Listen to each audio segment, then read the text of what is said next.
Well, welcome back. Thanks very much indeed. Our last segment of the day, and I'm rejoined by Benji Lan, who is the Director for China and Asia for Vitabiotics. Now, those of you who are listening, well, I hope you all were, to the interview that we've just completed with David Lloyd would have heard David talk about Pitchfest and Lodo. Well, WPP, we were really proud that Pitchfest was the WPP submission for Pitchfest, and it won a coveted place in Alibaba's preferred platform for new brands into Double 11.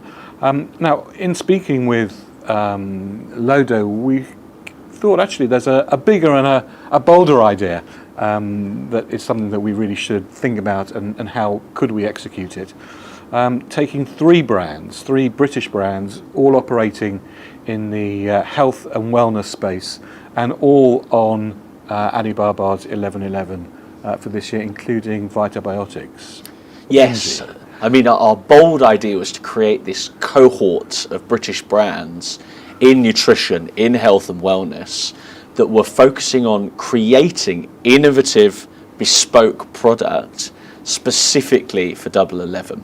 We thought that was a really important message. This is not a festival about flash promo cheap sales. It's about innovating premium price points and creating something that is specifically for that demographic, for the Chinese consumer, and that is specifically catered to these different e-commerce platforms. So should we take a look at what we did? Yeah, it was really fun. Okay, let's take a look now. Let's take a look.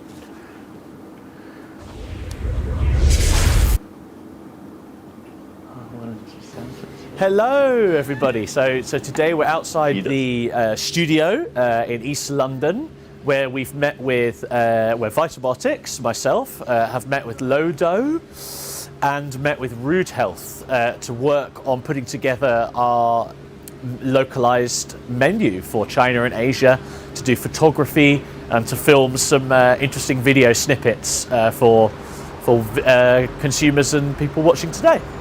So we're a collective of British health and wellness brands working on developing bespoke product for China's largest global shopping festival, Double 11.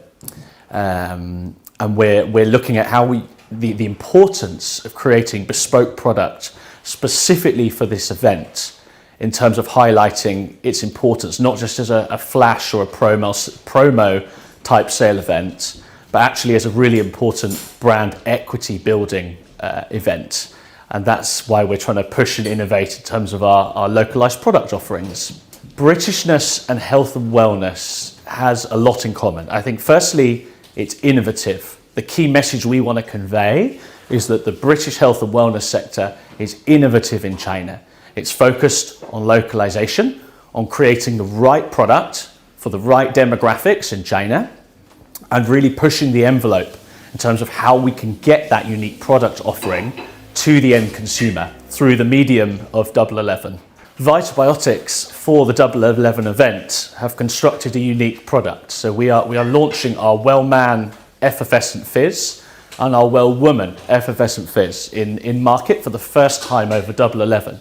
So we created two bespoke cocktails, one that's inspired by Sichuan, and another that's inspired by another province, Hunan, which feature the fizz as well as a range of local ingredients in those cocktails to support the launch.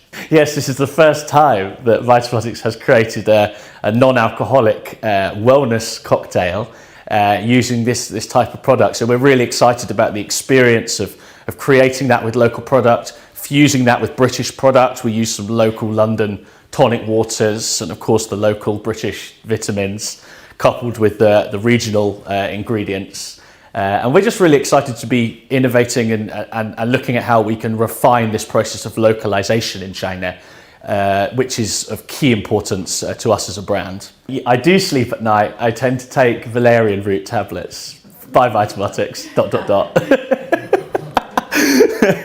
But no, we do sleep at night. We're really excited. So we managed to get all our stock into China. At this point, there's less to do because a lot of the work was 2-3 months ago in terms of ensuring stock, putting together the right marketing strategies. At this point, I've got a lot of info and data coming into me. So what creative assets are we running? What's the store visuals like? What are the ad placements going to be like? And we're really kind of refining where this budget is being placed on which channel, and finalising some live streamer collaborations, for example, with Sherry, who's a top 5 live streamer in China on the actual day. So it's a really exciting time. I think a lot of the work is done. It's a bit more nerve-wracking because this is, potentially 35-40% of our yearly our yearly sales revenue in China if we get it right. And my finger is kind of on the button, as it were. So I'll probably be up tracking the results with the team, and they'll be finalising everything. And we'll have, we do have quite a strong indication of how well we've done because of the pre-sale periods. But obviously the actual day of 11/11 will be a final push for us. But it's really exciting, taking new SKU into market for the first time, and we're doing this over multiple stores. So we're operating in the healthcare and the mother-baby category. So we're running a lot of different bespoke campaigns for those categories. But it's very exciting, and I think this kind of innovative localized product piece that we're doing with Salt and WPP, Lodo and Root Health, it's really the cherry on the top for us. It's a really exciting initiative. The recipes that we have developed for the 11/11 shopping event are 3 Asian-inspired dishes. Number 1 is some bao buns, so a steamed dish. We've always known that Lodo is incredibly versatile, and when we heard that we've been invited to create dishes for the event, me and the development team got really excited, knowing that Lodo was versatile enough that it would lend itself to cuisines from all over the world. So we have a love for Chinese food, and we set to work in the kitchen, and the bao bun was the first thing that came into our minds. By using vegetarian ingredients, we've used a umami-rich miso glazed tofu with king oyster mushrooms that have been gently roasted. And when you team those up with a sweet chili sauce, some fresh garnish, some spring onion, some fresh chili, and then put that together and steam it, it creates a lovely texture. And Lodo really plays its role of being a vehicle for carrying delicious flavors in a convenient package to make a great eating experience. So that recipe has come together really well, and the whole team have been enjoying those at Lodo HQ. Another great use of Lodo in the UK so far is predominantly been as a pizza, and Lodo as a flatbread and as a pizza base works incredibly well. So in order to adapt this for the Chinese market, we realized that a recipe using the principles of a pizza but adapted for Chinese flavors would work really well. So we created a flatbread that again was topped with umami-rich vegetables that were glazed in a miso dressing on top of a bean curd. So instead of a tomato puree, we've used a rich bean curd as the base, and then topped it with the vegetables and stir-fry ingredients, the mushrooms, and then seasoned it with some sesame seeds to finish off the dish.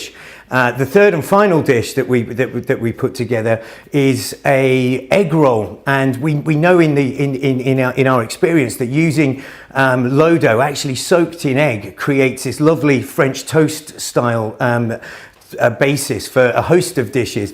And by utilizing that with a Chinese stir-fry filling, soaking it in the egg, rolling it together, we found it seals perfectly together. We're made into a roll, fried off, and again creates a really nice, convenient, healthy take on a Chinese dish. I'm incredibly excited to find out how the consumer in China uses Lodo in their daily lives. We know from our experiences in the UK that the consumers that get hold of Lodo really see it as a tool that allows you to change the nutritional composition of many dishes, and we've been incredibly amazed at how often new uses of Lodo that we haven't even thought of emerge when it gets in the hands of consumers. Just last night I was in the Chinese supermarket and looking at different products and thinking about how Lodo could be teamed up with a host of ingredients that I found there, and I had a host of ideas around utilizing Lodo as a dim sum wrapper, and I became a dim sum and wonton and various things that are wrapped parcels. I really felt would work incredibly well, and I'm dead excited to see what happens when Lodo gets in the hands of a new market and what incredible creations come out as a result of it. 11/11 this year is stacking up to be a really quite exciting day for Lodo. We will be travelling to London to be part of the command centre and really feel like it'll be a great time to really strap in and see what happens as we enter this market with what appears to be a launch and with a momentum unlike anything else we've done before. So we really can't wait to unleash this product on a new market on such a spectacular shopping event and see what happens. So we are Rude Health. We started in 2005 when our founders Nick and Camilla began mixing what is now known as our ultimate muesli around their kitchen table. Sure. Our journey in China is still very, very recent. We started with Tmall Global earlier this year. And really, we've just been learning and exploring with our Tmall partners in China. It's been a very interesting learning curve. We have been having steady growth month over month. And we're excited for the months and years to come. So we have 3 recipes that we're looking at and cooking today, and they are a mixture of global recipes, but all using our dairy alternative milk drinks. So we have our coconut drink, our hazelnut drink, and our almond drink. And really the aim is to show that whilst these are great to have in coffee, to drink in tea, or to have over cereal, they're also really versatile in terms of recipes, and they're all about being flavourful and not being bland or boring. Yes, our understanding is that about 92% of the Chinese adult population can't absorb dairy. They have problems absorbing dairy. If I'm not mistaken, children 11 to 13 years old now, 40% of them are also having issues with the absorption of dairy. So we believe that our products, they fit their needs perfectly in a fun, non-boring, playful way. Today we're having fun. We're together with Vitibiotics, with Lodo, with WPP and Salt, and we are sharing experiences and getting all geared up for 11/11. The main thing with Rude Health is that we're not prescriptive about health, so it's all about choice. We're not saying don't drink milk, choose dairy alternatives, but we're just giving enough choice to consumers so that they can try something different and hopefully be as excited as we are about the products. The recipe book is going to be fantastic. The idea is to unleash the creativity of whoever wants to use it in a fun, playful, flavorful way. What's exciting about this recipe book is we're going international with 2 other fantastic brands. We're going international it's almost like we're a band, a rock and roll band that's come together like Massive Attack, and we're on the road with two amazing brands and ourselves. And we're going to be reaching out from Australia through China, across Europe, and over to the Americas, with a wonderful recipe book done for us in collaboration with WPP and Worth Our Salt.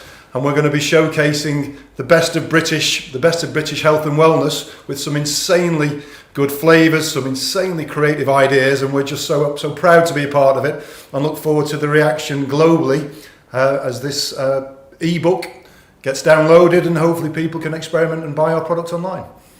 I think we're all really excited about putting this recipe book together.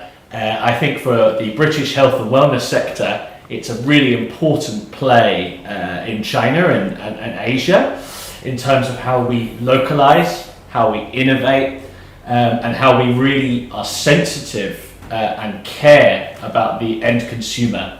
And I think that's a really important message as a cohort for brands pushing into this region. So we're uber excited about it, and we think we'll sell millions and millions of units.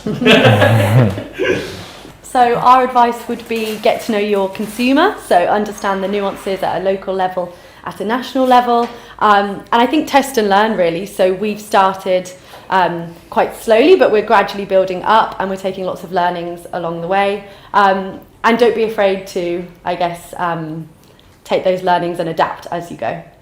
Advice on going to China. We've been very fortunate, and the route that we followed would be a route that I would encourage everybody to follow.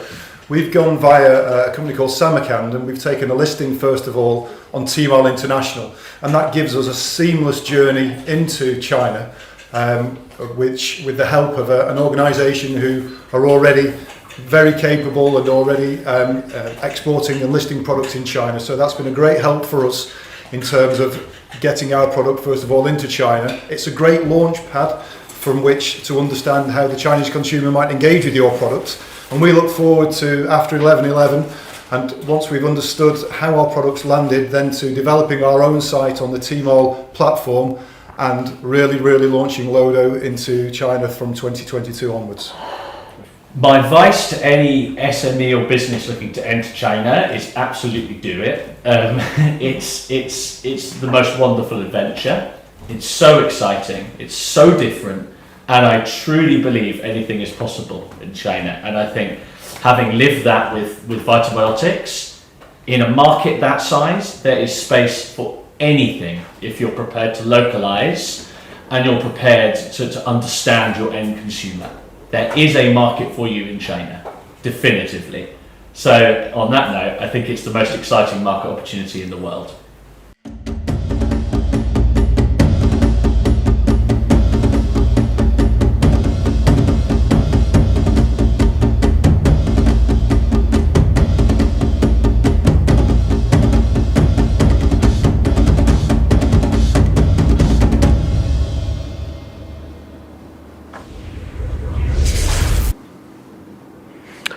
Well, you'll be able to download a copy of the PDF that has all of those recipes at the end of our broadcast on the 11th, and each day we'll be playing at the end of the day one recipe from those 11 recipes for 11/11 with Vitabiotics, Rude Health and Lodo. Well, Benji, finally for today, your reflections on the day.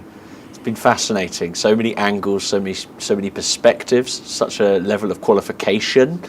My main reflection is how transformative Double 11 is on the back end for brands, and also commercially in terms of how brands apply themselves throughout this period. It still boggles my mind if I think of our one operation, how many moving parts go into that in terms of the e-commerce channel, the customer service, logistics, marketing allocations, design, investment channels, and then I extrapolate that to 290,000 brands with GMV volumes as high as David Lloyd was talking about. So it's fascinating, and transformation is my key learning from today. And I think my overall observation is just how innovative 11/11 is across many dimensions, clearly product, but communications, the way in which ecosystems, partners work together, and how clearly individual brand teams innovate in being able to go from a concept, an idea, right the way through the supply chain, and to execution. It's very empowering. I think it is. I actually think it's probably very transformational for the teams themselves. I think the 11/11 process per se, and you know, you have to have a process with a big company or a large company, I think is probably amazingly empowering for teams and builds probably exceptionally good teamwork. Well, Benji, thank you very much indeed for joining us. You'll be joining us each day, and we'll get another snippet of what's happened at Vitabiotics on 11/11. I hope that the day that's about to begin in China in a few hours' time will be good for you as well. But for the moment, Benji, thank you very much indeed for joining us. And I leave you all with the first of our recipes for 11/11. Featuring Lodo. Thank you very much indeed for watching. A great thanks to Turin Disgupta, Paul Reifer, Mark Breen, Sarah Cousins, Sheila Campbell, Dominic Lynch Robinson, our creative director, and Beth Ann Davis, all of them who put this production together, and clearly an amazing work, not just today, but in the days running up to this, and clearly all day yesterday. So a big thanks to them. Let's see the first of our recipes for 11/11. See you all tomorrow. at 10 a.m. UK time.